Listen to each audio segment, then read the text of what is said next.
Good evening, everyone. My name is Christy Dodson, and I'm a consultant with Code Studio who is helping with the comprehensive development code review process.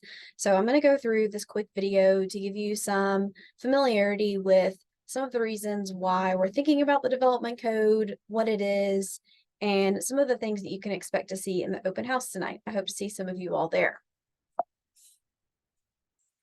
So first off, welcome. This is the first board that you will see at the open house this evening at City Springs. And the first thing I want to touch on is just to give you an idea, what is the development code? Why are we talking about it? The development code is a set of regulations and rules that govern things like land use and the built environment. And you can find things like the allowed building height that you can have, the lot size that you are allowed to subdivide to, and things like building setbacks, how close the building can be to the street or to its neighbor, what uses are allowed in certain districts, and many other development characteristics. Pretty much anything that governs the built environment you can find in the development code. And that development code you can find on the city's website. So why is the city thinking about updating it? It's best practice to just update your development code periodically, and that primarily is because the development market changes. And we know that the real estate market has changed pretty significantly in the past couple of years, and it's important to make sure that the development code is able to respond to those changes and that the way that the rules are written are in line with the city's goals for the growth and development. A part of those goals and understanding what they are, those were talked about and policy was decided on in the next 10 planning process. So that's Sandy Springs comprehensive plan. And part of that called for a comprehensive review of the development code to make sure the rules in the development code matched up with the goals and made sure that development that is happening is moving towards those goals that were outlined in the comprehensive plan. So that's part of the process we're doing right now. So when you look at the development code, it can be a bit unwieldy of a document. It's fairly technical, and I want to give you an idea for how the development code is organized. This hopefully will give you an idea for how you can find information. If there's something specific you're looking for, a particular rule or a particular regulation, where should you look in the document? So the document is organized into articles, or fundamentally chapters. And the first article is an introduction. It talks about the legal requirements of the code and also spells out all of the different zoning districts. And then immediately following that, articles 2, 3, 4, and 5, those lay out all of the different zoning districts that exist within the city. They are grouped into like categories. So Article 2 has all of your protected neighborhoods. Article 3 has all of the urban neighborhoods. Article 4, that is all of the corridor and node districts. And then Article 5, those are the perimeter center districts. So this really spells out all of those things like building height, setbacks, particular requirements to each zoning district. The article following that, Article 6, it essentially is a long form description of how to interpret all of the zoning districts. So we often call that rules for all zoning districts or rules for all districts. And that really gives you an idea for as you're looking at some of the details. So say you're looking at your district that's in a protected neighborhood and you see that there's a building setback and a building height, and you're curious about how to measure that. What exactly does that mean? In that Article 6, in those rules for development, is where you will find all the details for how that particular metric is measured, when it applies, and if there are any particular standards that may apply differently in specific zoning districts. So those rules really help you understand all of the metrics that were laid out in the previous article. The next article are use provisions, and that really spells out first in a table and then in specific details later on in the article what uses are allowed to be within buildings in each zoning district. So it is organized by district, and you essentially can look at the table and go down the line and see, okay, in this particular zoning district, I can go down the table and understand which uses are allowed, which ones require a conditional use permit, which ones may have additional standards associated with them, or which ones just are purely not allowed in that district. So that is all found in Article 7. Another thing you'll find in Article 7 are definitions for each of those uses. So if you're trying to understand maybe which category a certain use falls within, you'll find that in the use definitions. And then some uses have particular standards associated with them, particular standards associated in all districts. And then some uses have particular standards that are specific to certain zoning districts. So that is all found within those use standards in Article 7. Articles 8, 9, and 10, this is where you can find essentially everything that deals with site elements. Things like parking, landscaping and screening, signs, site lighting. All of those are in site development in Article 8. Any environmental protection that you need to be thinking about whenever doing a development project, that's in Article 9. That includes things like erosion and sediment control, tree protection. And then in Article 10, that's where all of the street types are categorized and the regulations are laid out. So you will find different types of streets, requirements for blocks and access. That's all housed in Article 10.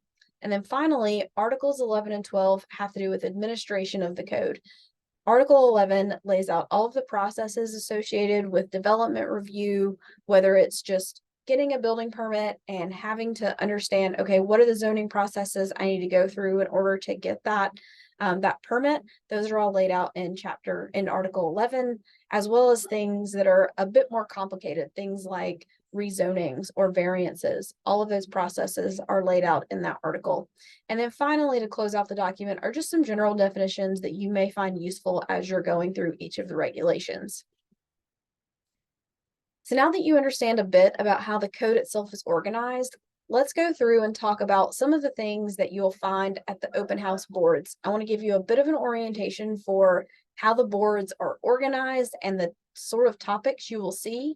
The actual information itself, I'll let you dig into in the open house. And of course, if you want to know more, we will be there to answer questions. I'm happy to chat with any of you and dig into any topic that you may be particularly interested in. We will also have copies of the draft ordinance that we can reference. So if you want to understand, okay, how does the information on this board actually get codified into the development code? We will have those draft copies there that we can flip to any particular section that you may be interested in. So we hope that you come and engage with us and ask questions about things that you're curious about. So as you're going through the boards, each of the topics are laid out in a very similar fashion, and I just want to orient you to that.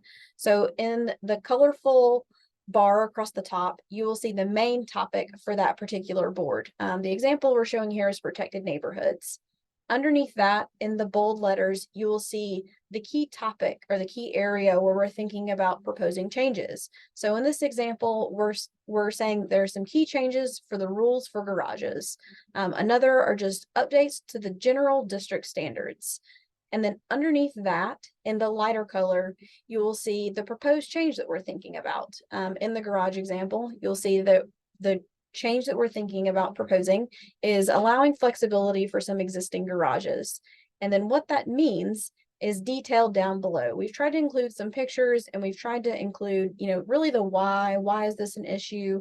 And then also the solution. How are we thinking about resolving this issue?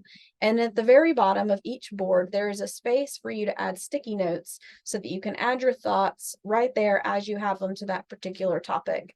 I'll talk about at the very end how there are other ways that you can send comments throughout this process. So the sticky notes aren't the only way, but it's an easy way right on the board that you can jot down any thoughts you may have. So I want to go through quickly and talk through what are the boards that you can expect to see so that you can think about any particular questions or specific topics that you may want to dive into a bit deeper. There'll be one board on protected neighborhoods, and these will cover, as I mentioned before, rules for garages, as well as updates to just some general district standards, things like fences and walls, a little bit of modifications to grading. So that all falls under the protected neighborhoods umbrella.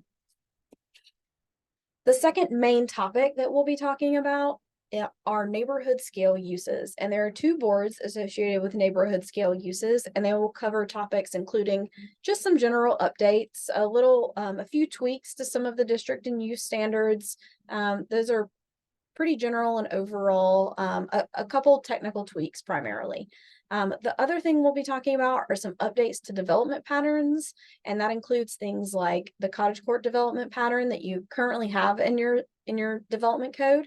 And we'll also be thinking about some neighborhood serving uses. So these are thinking about things like neighborhood units is a new use, age restricted units is a new use, restaurant, and neighborhood eatery as sort of a micro version of a restaurant, and then general retail and neighborhood retail, which is, again, is a micro version of retail that can fit better into more neighborhood scale uses. So there are a couple boards about those topics, and we'll hope you'll share your thoughts on those. And then we have a set of boards, 4 in total, that really cover just general standards. They don't fall as neatly into buckets as the 2 previous topics did, but I want to give you an idea of some of the topics that we'll be talking about so that you can come prepared with some of your questions. The first are just some general updates to district standards. Again, these are pretty technical changes, and things like how minimum height standard is managed, how building material is managed. Some use standards we're thinking about, requirements for multi-unit, single unit, commercial use requirements, and then office to residential. Some other things we're thinking about are bonus heights, new districts for that, and what would have to be done in order to get that bonus height.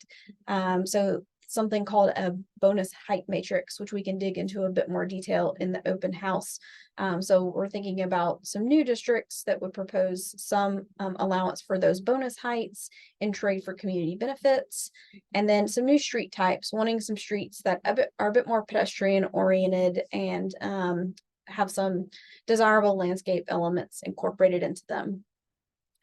A couple use modifications, this again falls under that sort of general umbrella, but I do want to highlight a couple things. One are life science uses. So thinking about how research and development and some new uses around biotech companies that are interested in the region, how that may be accommodated in the development code. And then also thinking about some accessory uses that are becoming much more common, things like EV chargers or accessory daycare and places of worship, wanting to make sure that we have the right rules in place. And then we're also thinking about the rules around fuel stations, and fuel stations being gas stations, and understanding, making sure that we have the right design standards in place, and how fuel stations as an accessory use should be controlled in the development code. And then another use that we're thinking about are vehicle showrooms that are more retail oriented, but the retail component happens to be that they sell cars. So those are a couple things that you can expect to find in the open house tonight. Again, I encourage you all to come out. We're looking forward to having those conversations with you all. If you would like more information virtually and if you would like to submit your feedback both now and after the open house, I encourage you to go to spr.gs/development, and you'll be able to find all of the information that I've presented here, plus all the information that is to be presented at the open house on those boards, as well as opportunities for you to provide feedback and comments. We look forward to talking to you soon. Thank you.